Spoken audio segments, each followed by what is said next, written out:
ഒന്ന് ശമൂവേലിന്റെ പുസ്തകം 16-ാം അധ്യായം 13-ാമത്തെ വാക്യം. അങ്ങനെ ശമൂവേൽ തൈലക്കൊമ്പെടുത്ത് അവൻ്റെ സഹോദരന്മാരുടെ നടുവിൽ വച്ച് അവനെ അഭിഷേകം ചെയ്തു. യഹോവയുടെ ആത്മാവ് അന്നു മുതൽ ദാവീദിന്മേൽ വന്നു. ഒരു ആട്ടിടയനായി, ഒറ്റപ്പെടുത്തപ്പെട്ടവനായി, വീട്ടുകാർക്ക് വേണ്ടാത്തവനായി, അപ്പനാൽ അമ്മയാൽ ഉപേക്ഷിക്കപ്പെട്ടവനായി കാട്ടിൽ കിടക്കുന്നവൻ ദാവീദ്. അപ്പന് 8 മക്കളുണ്ട്. 8 മക്കളിൽ 7 പേരും ഭവനത്തിൽ ശൗലിൻ്റെ പട്ടാളത്തിൽ നിന്ന് പലവിധമായ നല്ല ജോലിയിലായിരിക്കുമ്പോൾ ദാവീദ് കാട്ടിൽ കിടക്കുന്നു. സങ്കീർത്തനം 89:20 ദൈവത്തിൻ്റെ പരിശുദ്ധാത്മാവ് ഇങ്ങനെ എഴുതി വച്ചു: ഞാൻ എൻ്റെ ദാസനായ ദാവീദിനെ കണ്ടെത്തിയിരിക്കുന്നു, അവനെ എൻ്റെ വിശുദ്ധ തൈലം കൊണ്ട് അഭിഷേകം ചെയ്തു. അതേ പ്രിയപ്പെട്ടവരെ, ദാവീദിൻ്റെ മേൽ വ്യാപരിച്ച ഒരു അഭിഷേകം. സൗൽ അവൻ ദൈവത്തിൻ്റെ അഭിഷേകം നഷ്ടപ്പെട്ടവനായി മാറിയപ്പോൾ പ്രവാചകനായ ശമൂവേൽ ഈസായിയുടെ ഭവനത്തിൽ ബത്ലഹേമിലേക്ക് കടന്നു വന്നിട്ട് ആ കുടുംബത്തിൻ്റെ നടുവിൽ ദൈവത്താൽ തിരഞ്ഞെടുക്കപ്പെട്ടവൻ ആരെന്നറിയുവാൻ ഓരോരുത്തരെയും തൻ്റെ മുൻപിൽ കൂടെ കടത്തിവിട്ടു. ഓരോ മക്കളും കടന്നുപോയി. എന്നാൽ ദാവീദ് അവിടെ ഉണ്ടായിരുന്നില്ല. എല്ലാവരും കടന്നുപോയപ്പോഴും ദൈവം ആരെയും അഭിഷേകം ചെയ്യുവാൻ അനുവദിച്ചില്ല. അവസാനമായി ശമൂവേൽ ചോദിക്കുന്ന ഒരു ചോദ്യമുണ്ട്: നിനക്കിനിയും മക്കളുണ്ടോ? അതേ, ഒരുത്തൻ കാട്ടിലുണ്ട്. കാട്ടിൽ ഉള്ളവൻ നാട്ടിൽ വരുന്നത് വരെ ശമൂവേൽ പ്രവാചകൻ തൈലക്കൊമ്പുമായി കാത്തിരിക്കുകയാണ്. പ്രിയപ്പെട്ടവരെ, ഈ കാലഘട്ടത്തിൽ ദൈവം ചിലരെ അഭിഷേകം ചെയ്യുവാൻ ദൈവം കാത്തിരിക്കുന്നു. സഭയ്ക്കകത്ത്, ഭവനത്തിൽ അഭിഷേകം ചെയ്യുവാൻ ദൈവം കാത്തിരിക്കുകയാണ്. ഈ അഭിഷേകത്തിന് ആവശ്യം എണ്ണയാണ്. എണ്ണ കൊണ്ടാണ് അന്ന് അഭിഷേകം ചെയ്തത്. സാധാരണമായ എണ്ണയല്ല. ആ എണ്ണ ഇങ്ങനെ ചെയ്യപ്പെടണം. അഭിഷേക തൈലം അത് ചെയ്യപ്പെടേണ്ടതായ വ്യവസ്ഥതകളെക്കുറിച്ച് പുറപ്പാട് പുസ്തകം 30-ാം അധ്യായം 23 മുതൽ 25 വരെയുള്ളതായ വാക്യങ്ങളിൽ നാം കാണുവാൻ കഴിയും. അതെ, ഇന്ന് അതുപോലെ ഒരു കൂട്ടുണ്ടാക്കുവാൻ കഴിയുന്നില്ലെങ്കിലും അതിനുള്ളതായ ആത്മീയർത്ഥം ഞാൻ പറയാം.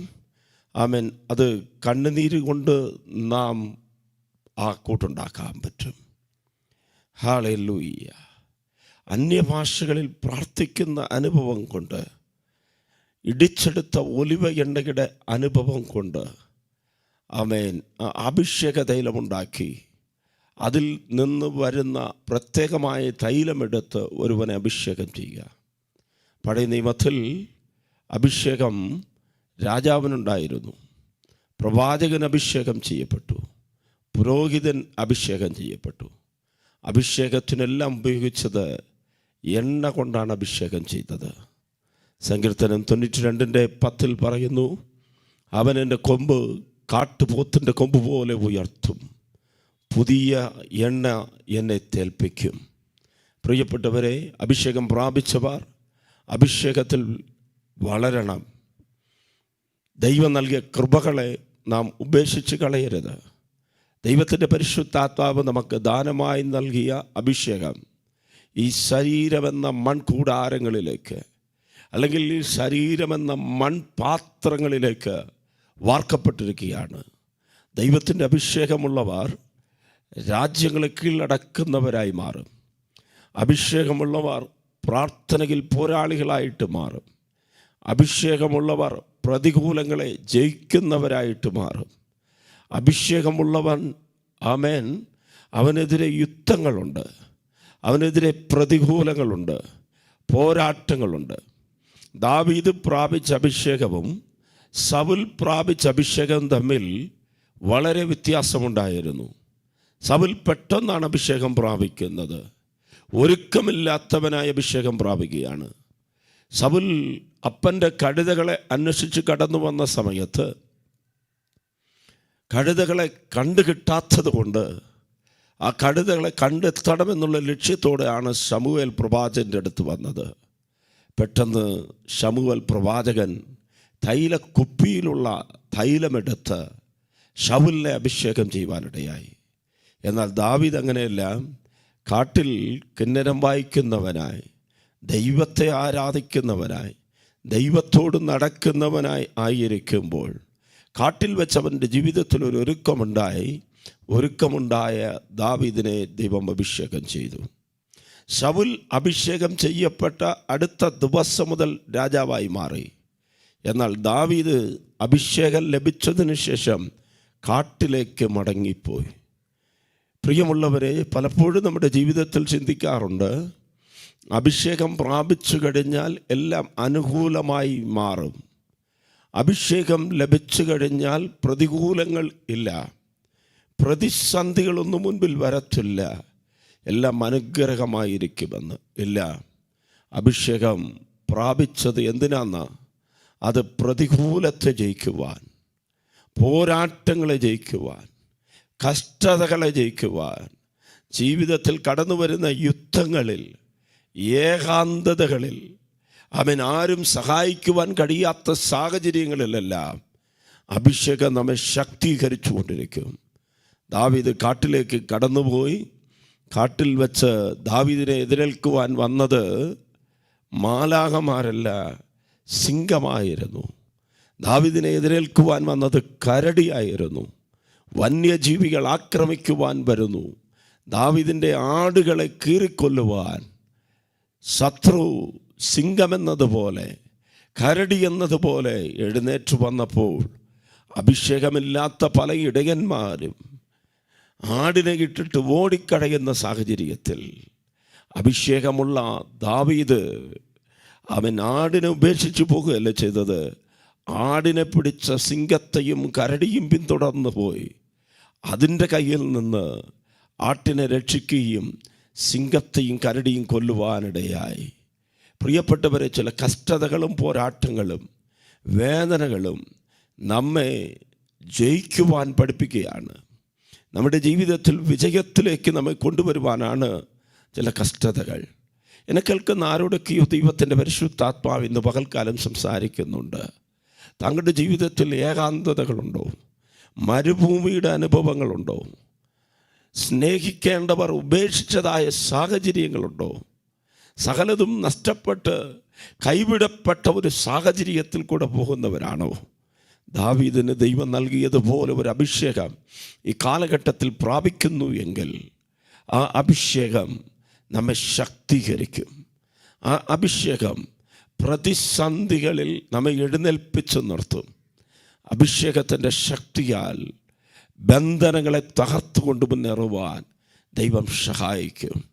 തികച്ച മരുഭൂമിയുടെ ജീവിതങ്ങൾ, കഷ്ടതയുടെ ജീവിതങ്ങൾ, വെല്ലുവിളികൾ നിറഞ്ഞതായ ജീവിതങ്ങൾ, ഒരു സ്ഥലത്ത് പോലും ഉറച്ചു നിൽക്കുവാൻ കഴിയാതെ ദാവീദിനെ ഒരു വേട്ടപ്പട്ടി വിരട്ടി ഓടിക്കുന്നത് പോലെ, ഒരു ദുഷ്ടമൃഗത്തെ വേട്ടയാടുന്നത് പോലെ ശൗലെന്ന് പറയുന്ന രാജാവ് പല സന്ദർഭങ്ങളിലായി കൊല്ലുവാൻ പിന്തുടരുകയാണ്. വേദപുസ്തകത്തിൽ 21 പ്രാവശ്യം ശൗൽ ദാവീദിനെ കൊല്ലേണ്ടതിന് കുന്തമെടുത്ത് എറിയുന്ന സംഭവങ്ങൾ നമുക്ക് കാണുവാൻ കഴിയും. ഈ കുന്തത്തിൽ നിന്ന്, ഈ ശത്രുവിൻ്റെ ആയുധത്തിൽ നിന്നെല്ലാം ദാവീദിനെ വിടുവിച്ചത് ദാവീദിൻ്റെ മേൽ വ്യാപരിച്ച അഭിഷേകമാണ്. അഭിഷേകമുള്ളവർക്ക് പ്രതികൂലങ്ങൾ ഉണ്ടാകാം, പോരാട്ടങ്ങളുണ്ടാകാം, ലോകത്തു നിന്ന് കഷ്ടതകൾ കടന്നു വരാം, ദുഷ്ടൻ്റെ തീ അമ്പുകൾ കടന്നു വന്നേക്കാം. എന്നാൽ നിനക്ക് വിരോധമായി എഴുന്നേൽക്കുന്ന ഒരു ആയുധവും ഫലിക്കത്തില്ല. ഈ പകൽക്കാലം ശക്തമായ ചിലരോട് ദൈവത്തിൻ്റെ പരിശുദ്ധാത്മാവ് ദൂതായി വിളിച്ച് പറയുന്നു, പ്രിയപ്പെട്ട ദൈവദാസനെ, പ്രിയപ്പെട്ട ദൈവദാസിയെ, പ്രിയപ്പെട്ട മാതാവേ, പിതാവേ, സഹോദരനെ, തങ്ങളുടെ ജീവിതത്തിലുണ്ടാകുന്ന പ്രതികൂലങ്ങളിൽ പതറിപ്പോകരുത്. അഭിഷേകം താങ്കളുടെ മേൽ വ്യാപരിക്കുന്നുണ്ടെങ്കിൽ ഒരു സാത്താൻ്റെ ശക്തിയും, ഒരു ശാപത്തിൻ്റെ ശക്തിയും, ഒരു പാരമ്പര്യത്തിൻ്റെ ശക്തിയും, ഒരു ആഭിചാരത്തിൻ്റെ ബന്ധനങ്ങളും താങ്കളെ തൊടുവാൻ എൻ്റെ ദൈവം അനുവദിക്കത്തില്ല. നിനക്ക് വിരോധമായി എഴുന്നേൽക്കുന്ന ഒരു ആയുധവും ഫലിക്കത്തില്ല. സിംഹത്തെ കൊല്ലുവാൻ, കരടിയെ കൊല്ലുവാൻ, ശത്രുവിൻ്റെ കയ്യിൽ നിന്ന് രക്ഷപ്പെടുവാൻ ദാവീദിനെ പ്രാഗൽഭ്യമുള്ളവനായി മാറ്റിയത് ദൈവത്തിൻ്റെ അഭിഷേകമാണ്. അഭിഷേകം പ്രാപിച്ചവൻ നീണ്ട വർഷങ്ങൾ മരുഭൂമിയിലും കഷ്ടതയിലും കൂടെ കടന്നു പോവുകയാണ്. എന്നാൽ തക്ക സമയമായപ്പോൾ രാജസ്ഥാനത്തിലേക്ക് ദൈവം കൊണ്ടുവന്നു.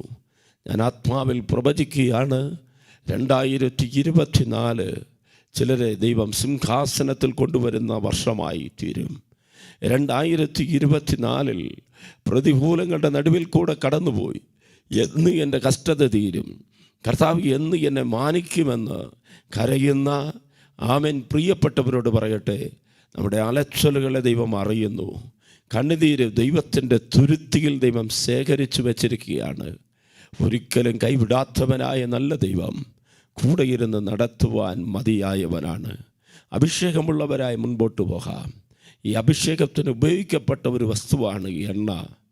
എണ്ണയുടെ പ്രത്യേകതകൾ ഈ പകൽക്കാലം വേഗത്തിൽ ഞാൻ പറഞ്ഞ് കർത്താവിനെ ഉയർത്തുവാൻ ആഗ്രഹിക്കുകയാണ്. ലൂക്കോസിൻ്റെ സുവിശേഷം 10-ാം അധ്യായം 34-ാമത്തെ വാക്യം. ലൂക്കോസിൻ്റെ സുവിശേഷം 10-ാം അധ്യായം 34-ാമത് വാക്യം. അവനെ കണ്ടിട്ട് മനസ്സലിഞ്ഞ് അരികെ ചെന്ന് എണ്ണയും വീഞ്ഞും പകർന്ന് അവൻ്റെ മുറിവുകളെ കെട്ടി അവനെ തൻ്റെ വാഹനത്തിൽ കയറ്റി വഴിയമ്പലത്തിലേക്ക് കൊണ്ടുപോയി രക്ഷ ചെയ്തു. നമുക്ക് കാണുവാൻ കഴിയുന്നത്, യെരുശലേമിൽ നിന്ന് ഒരു മനുഷ്യൻ യെരിഹോവിലേക്ക് യാത്ര ചെയ്തു. യാത്ര മധ്യേ കള്ളന്മാരുടെ കയ്യിൽ അകപ്പെട്ടു. കള്ളന്മാർ അവൻ്റെ വസ്ത്രം കീറി, കള്ളന്മാർ അവനെ മുറിവേൽപ്പിച്ചു, കള്ളന്മാർ അവനെ ഉപേക്ഷിച്ചു. അവനിൽ നിന്ന് അപഹരിക്കുവാൻ കഴിയുന്നതെല്ലാം എടുത്തിട്ട് അർത്ഥപ്രാണനായി വഴിയോരത്തിലേക്ക് അവനെ ഉപേക്ഷിച്ച് കളഞ്ഞു. ഇങ്ങനെ ഇരിക്കുമ്പോൾ ആ വഴിയിൽ കൂടെ ഒരു പുരോഹിതൻ കടന്നു വന്നു. പുരോഹിതൻ അവനെ കണ്ടിട്ട് കാണാത്തവനായി മാറിപ്പോയി.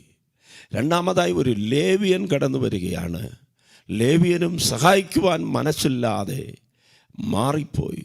മൂന്നാമതായി ആ വഴിയിൽ കൂടെ ഒരു നല്ല സവാരിയനെ കർത്താവ് അയക്കുകയാണ്. എന്നെ കേൾക്കുന്ന പ്രിയപ്പെട്ടവരെ, ജീവിതത്തിൽ മുറിവുകളുണ്ട്, ജീവിതത്തിൽ നഷ്ടങ്ങളുണ്ട്, ജീവിതത്തിൽ പോരാട്ടങ്ങളുണ്ട്.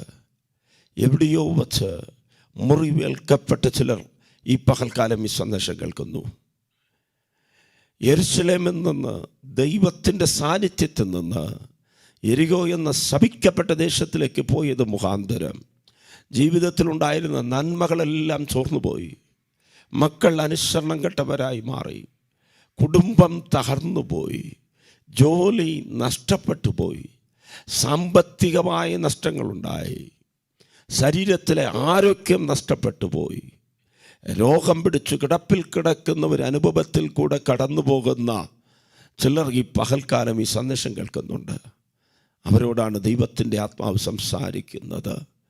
ഈ പകൽക്കാലം നമുക്ക് നന്മ ഉണ്ടെങ്കിൽ, നമുക്ക് അനുഗ്രഹമുണ്ടെങ്കിൽ, നമുക്ക് നല്ല ജോലിയുണ്ടെങ്കിൽ, നമുക്ക് സൗന്ദര്യമുണ്ടെങ്കിൽ, കഴിവുകളുണ്ടെങ്കിൽ, നല്ല വിദ്യാഭ്യാസ യോഗ്യതകളുണ്ടെങ്കിൽ, വരുമാനങ്ങളുണ്ടെങ്കിൽ പലരും നമ്മുടെ അടുത്ത് വരും.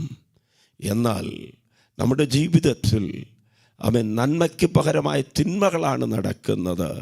രോഗം പിടിച്ചിരിക്കുക, കഷ്ടതയിൽ കൂടെ പോകുന്നു, സാമ്പത്തികമായി ഞെരുക്കം അനുഭവിക്കുന്നു, കടഭാരങ്ങളിൽ പോകുന്നു, മുറിവേറ്റവരായി ക്ഷീണിച്ചവരായി വഴിയോരത്ത് കിടക്കുന്നു എന്ന് കാണുമ്പോൾ, അറിഞ്ഞവരും അറിയാത്ത മട്ടിൽ പോകുമ്പോൾ, നമ്മെ നല്ല ഇതുപോലെ അറിയുന്ന, നന്നായി അറിയുന്നവനായ കർത്താവ് നമ്മെ അന്വേഷിച്ച് കടന്നു വരും. ഈ പകൽക്കാലം ഞാൻ ആത്മാവിൽ പ്രവചിക്കുകയാണ്. അവൻ ചില ഭവനങ്ങളുടെ അകത്തളങ്ങളിലേക്ക് കർത്താവ് ഇറങ്ങി വരികയാണ്. ചില വഴി അമ്പലത്തിലേക്ക് നിന്നെ കൊണ്ടുപോയി ആക്കുവാൻ, മുറിവേറ്റ് കിടക്കുന്ന നിന്നെ സഹായിക്കുവാൻ, അർത്ഥപ്രാണനായി കിടക്കുന്ന നിന്നെ എഴുന്നേൽപ്പിക്കുവാൻ ഞാൻ പ്രസംഗിക്കുന്ന കർത്താവായ യേശു അവൻ നമ്മുടെ അടുത്ത് വരും. ഇന്ന് പലരും ദൈവങ്ങളെ തേടിപ്പോയിക്കൊണ്ടിരിക്കുമ്പോൾ ഞാൻ പ്രസംഗിക്കുന്ന കർത്താവായ യേശു ക്രിസ്തു നമ്മെ തേടി വന്നു. എത്ര പേർക്ക് നന്ദി നിറഞ്ഞ ഹൃദയത്തോട് പറയുവാൻ കഴിയും, എന്നെ തിരഞ്ഞെടുപ്പാൻ, എന്നെ മാനിക്കുവാൻ എന്നിൽ എന്ത് നന്മ കണ്ടു നാഥാ. അതേ പ്രിയപ്പെട്ടവരെ, ആമേൻ, അർത്ഥപ്രാണനായി കിടക്കുന്നവനെ ആർക്കും വേണ്ട, സാമ്പത്തികമായി നഷ്ടപ്പെട്ടവനെ ആർക്കും വേണ്ട, മുറിവേറ്റവനെ ആർക്കും വേണ്ട. എന്നാൽ യേശുവിന് വേണം.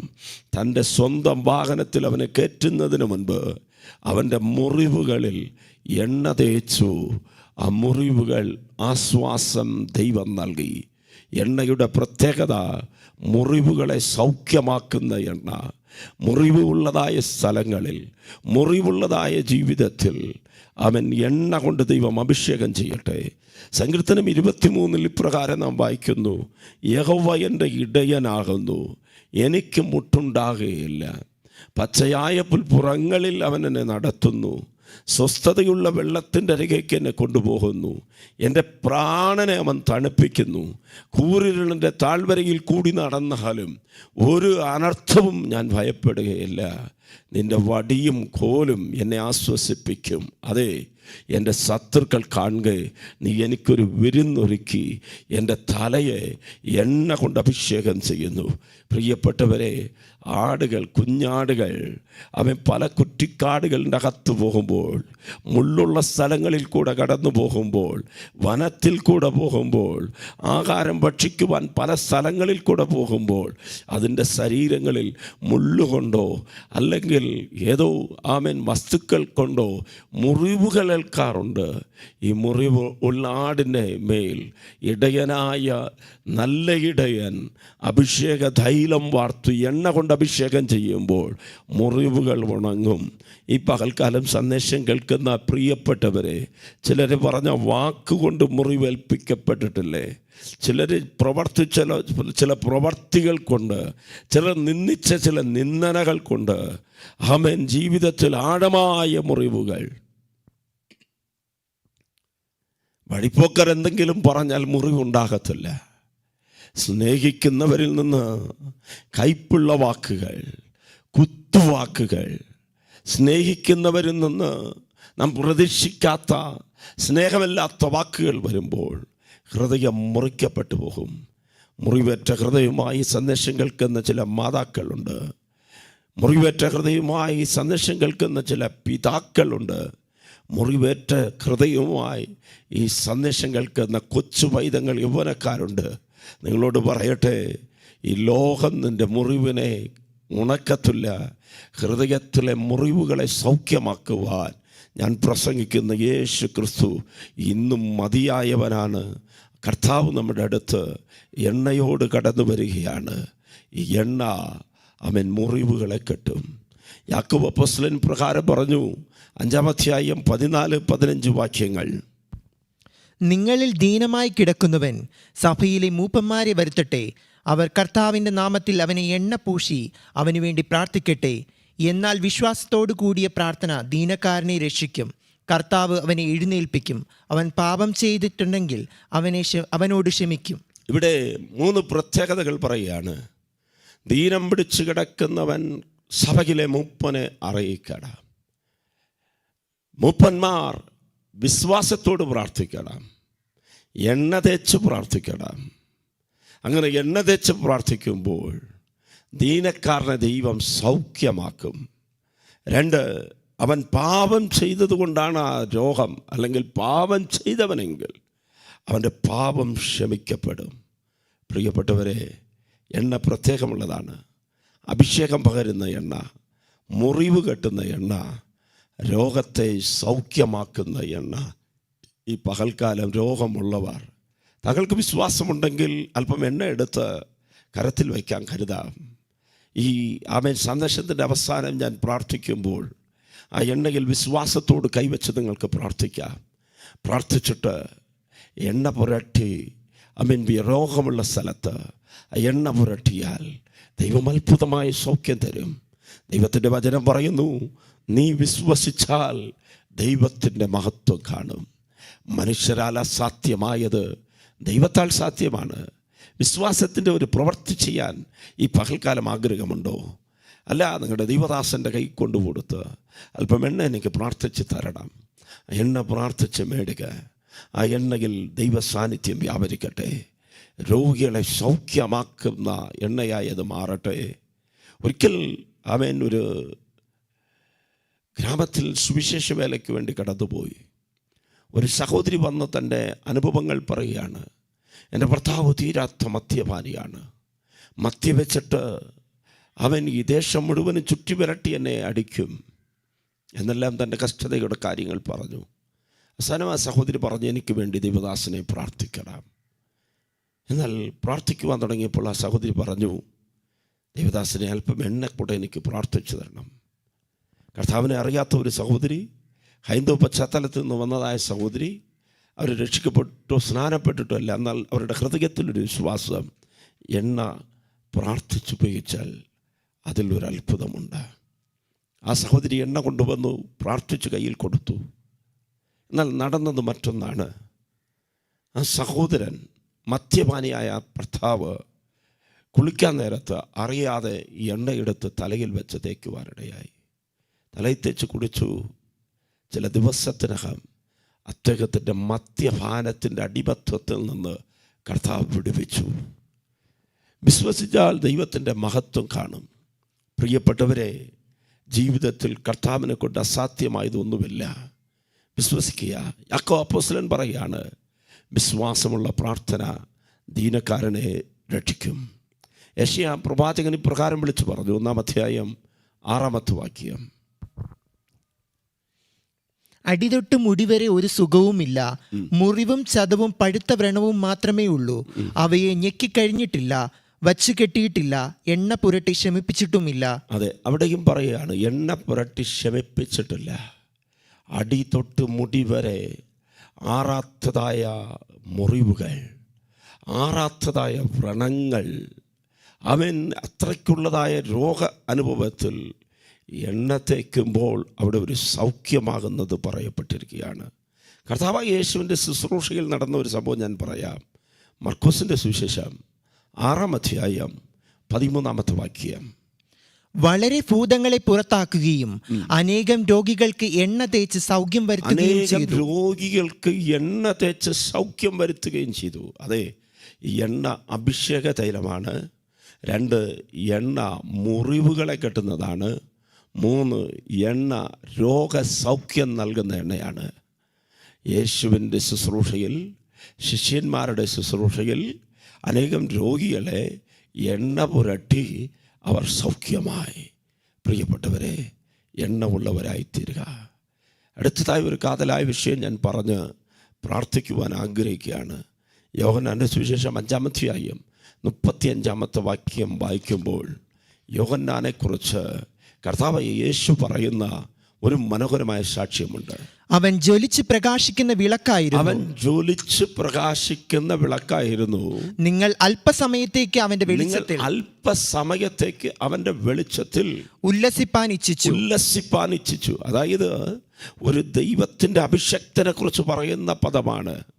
അവൻ കത്തി ജ്വലിക്കുന്ന വിളക്കായിരുന്നു. അവൻ ഈ കത്തി ജ്വലിക്കുന്ന വിളക്കിൻ്റെ പ്രകാശത്തിൽ ഉല്ലസിക്കുവാൻ ജനം തീരുമാനിച്ചു. പ്രിയപ്പെട്ടവരെ, സന്ദേശം കേൾക്കുന്ന രക്ഷിക്കപ്പെട്ട ദൈവ പൈതലോട് ചോദിക്കട്ടെ, താങ്കളുടെ ജീവിതം കത്തി ജ്വലിക്കുന്നതാണോ? ഇരുട്ടിലിരിക്കുന്ന ജനത്തിന്, ജീവിതത്തിൽ താങ്കളോട് ജോലി ചെയ്യുന്ന ഇരുട്ടിലുള്ളവർക്ക്, കുടുംബത്തിൻ്റെ അകത്ത് പാർക്കുന്ന താങ്കളോടൊപ്പമുള്ള ഇരുട്ടിൽ കിടക്കുന്നവർക്ക് താങ്കളൊരു പ്രകാശമാണോ? കത്തി ജ്വലിക്കുന്നുണ്ടോ? ഇല്ല, അണഞ്ഞുപോയ കെട്ടുപോയ ഒരു വിളക്കാണോ? മത്തായിയുടെ സുവിശേഷം 25-ാം അധ്യായത്തിൽ 10 കന്യകളെക്കുറിച്ച് പറയുന്നു.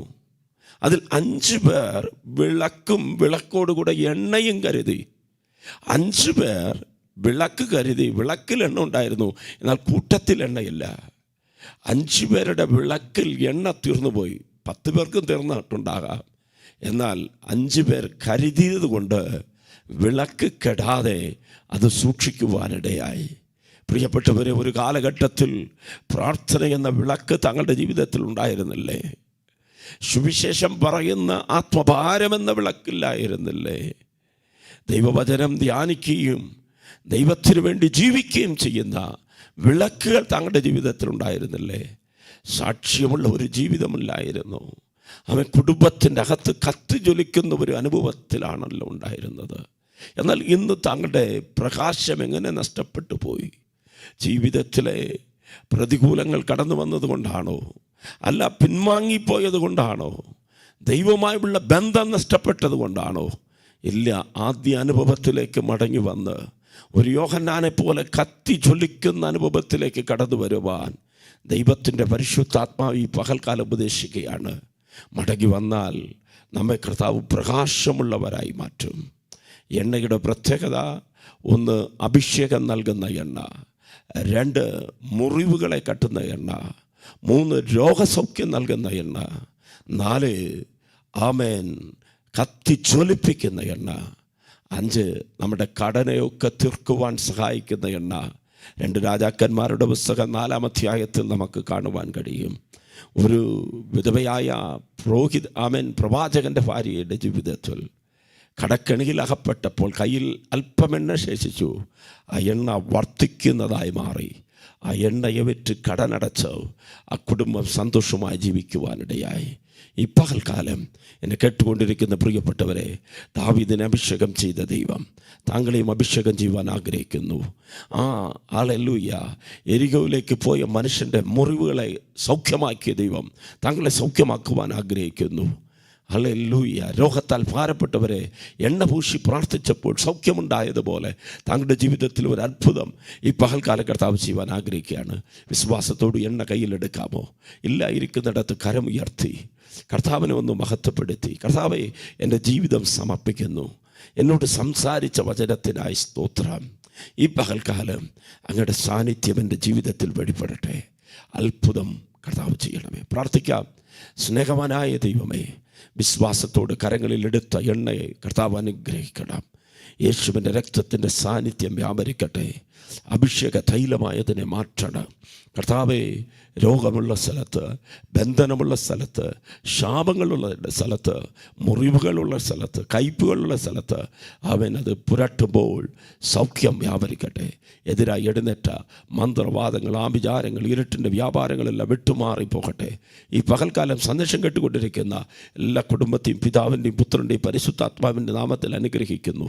വാർദ്ധക്യ പ്രായത്തിലായിരിക്കുന്നവർ, കിടപ്പ് രോഗികളായിരിക്കുന്നവരെ ദൈവം സൗഖ്യമാക്കണമേ. ജീവിതത്തിൽ കടക്കെണികളിൽ അകപ്പെട്ടിരിക്കുന്നവരെ ദൈവം വിടുവിക്കണമേ. മക്കളുടെ വിദ്യാഭ്യാസത്തെക്കുറിച്ച് കരയുന്നവരെ ദൈവം തുടരണമേ എന്ന് പ്രാർത്ഥിക്കുന്നു. യോഹന്നാനെ പോലെ അവൻ ഒരു കാലഘട്ടത്തിൽ കത്തി ജ്വലിച്ചവർ ഇല്ല, ഇന്ന് നഷ്ടപ്പെട്ടവരായി, ദൈവത്തിൽ നിന്ന് പിൻവാങ്ങിപ്പോയവരായി ആരെങ്കിലും ഈ സന്ദേശം കേൾക്കുന്നുണ്ടെങ്കിൽ മടങ്ങി വരട്ടെ. ദൈവത്തിന് വേണ്ടി പ്രകാശിക്കുന്ന ഒരു ഉന്നതമായ അനുഭവത്തിലേക്ക് ദൈവം കൊണ്ടുവരണം. സന്ദേശം കേട്ട എല്ലാ പ്രിയപ്പെട്ടവരെയും അനുഗ്രഹിക്കുന്നു. കർത്താവിൻ്റെ സാന്നിധ്യം കൃപയും ഉണ്ടാകട്ടെ. മഹത്വം കർത്താവിന്. യേശുവിൻ്റെ ധന്യനാമത്തിൽ പ്രാർത്ഥിക്കുമ്പോൾ ദൈവം കേൾക്കണം. നല്ല പിതാവേ, ആമേൻ. ദൈവം താങ്കളെ അനുഗ്രഹിക്കുമാറാകട്ടെ. എന്തെങ്കിലും പ്രാർത്ഥനാ വിഷയങ്ങളുണ്ടെങ്കിൽ വിളിച്ച് പറയാം. അവൻ ഞങ്ങൾ നിങ്ങൾക്ക് വേണ്ടി പ്രാർത്ഥിക്കും. താങ്കളുടെ വിലപ്പെട്ട നിർദ്ദേശങ്ങൾ, പ്രാർത്ഥനാ വിഷയങ്ങൾ പങ്കുവയ്ക്കുക. ഈ ആഴ്ച മുഴുവനും കർത്താവ് വളരെ ആരോഗ്യത്തോട്, സുഖത്തോട്, സമാധാനത്തോട്, സന്തോഷത്തോട് അനുഗ്രഹമായി താങ്കളെ നടത്തുമാറാകട്ടെ. God bless you.